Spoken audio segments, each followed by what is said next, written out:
You ever watch the news and get the feeling you're watching something else? Not governance, not policymaking, but something different? Well, what if the rules of the game have totally changed? Today, we're diving into an idea that might just explain everything. Seriously, what if it has nothing to do with budgets or infrastructure or long-term strategy? Let's just start with that one simple but kind of powerful question that could change how you see the entire political system. And there it is. That's the whole idea right there. What if politics has basically stopped being about democracy and has officially become a professional sport?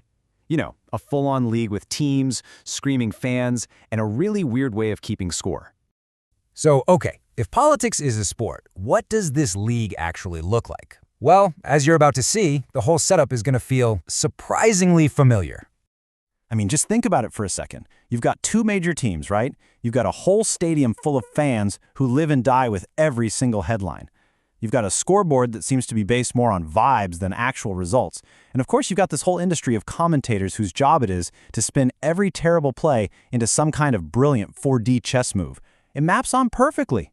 And this is the absolute key to the whole thing. Once you get this, modern politics starts to make a whole lot more sense. The main goal isn't to find solutions anymore. Nope, it's just about racking up points against the other team day in and day out. All right, so let's talk about the most important part of any sport, the fans. I mean, a sport can't exist without them. And in the game of politics, the fans are everything. How they show their loyalty, though, well, that's a little different. This comparison is just brilliant. In a football stadium, you show your team spirit by wearing a jersey. In the political stadium, you show your loyalty by wearing this invisible jersey of moral superiority. But the energy, that tribalism, it's exactly the same. And you hear it all the time in how people talk. It's never, I voted for them and they won. It's always, we won. This quote just nails the absurdity of it. Like, what do you mean we? You didn't do anything but yell at your TV while eating chips? But that victory, it feels personal. That's the power of being a fan. Okay, so if the goal is just to score points, what even counts as a point in this bizarre game? It's not, passing a useful bill or fixing a problem. The currency of this sport is something else entirely. And here's the definition. This is basically the modern playbook in a nutshell. You don't score points by doing something effective or thoughtful. You score by triggering the other team's fan base into a complete and total meltdown. Anger is the new scoreboard. And this chart just lays it out perfectly, doesn't it? A well-crafted, maybe kind of boring policy that actually helps millions of people? Barely moves the needle. But a short, out-of-context clip that goes viral and makes the other side lose their minds, oh, that's a game-winning buzzer-beater right there. And this is the culture that scoring system creates. We've moved from the slow, deliberate, boring work of governance to this highlight reel culture that's all about quick, verbal knockouts. It's not really politics anymore. It's more like professional wrestling, just with better Wi-Fi. But wait, what about breaking the rules? I mean, in any real sport, a foul is a foul, right? Well, in the sport of politics, whether something's a foul depends entirely on which jersey the player is wearing.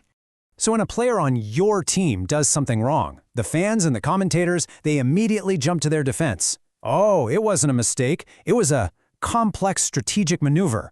It was taken out of context. Besides, everyone does it. It's just part of the game. But when the other team does the exact same thing, whoa, suddenly it's a crime against humanity. It's an unprecedented attack on the very foundations of democracy. The hypocrisy is basically the fuel that keeps this sport going. The only rule is loyalty. Unlike in sports, where instant replay is supposed to find some kind of objective truth, in politics, it's just a storytelling tool. You can show the exact same piece of video on two different channels, and you'll get two totally different stories. One about a hero and one about a villain. We're not even arguing about facts anymore. We're just arguing about which story is better. So if this high-contact sport is making everything worse, what if we just change the game completely? The source material offers this kind of funny but weirdly compelling alternative. Just imagine it for a second. Congress, but it's run by the rules of golf. No more screaming for the cameras, any grandstanding, any overly dramatic speeches, boom, two-stroke penalty. The entire goal would be to make politics boring and deliberate and quiet again. And here's the contrast laid bare. Our current game, it rewards outrage artists and performers. A system based on golf, though, It would reward the exact opposite: quiet competence, thoughtful compromise, and analysis that actually leads somewhere. It would completely change who we celebrate as a winner. And that really is the final question, isn't it? As fans, we're the ones sitting in the stadium. We're the ones cheering.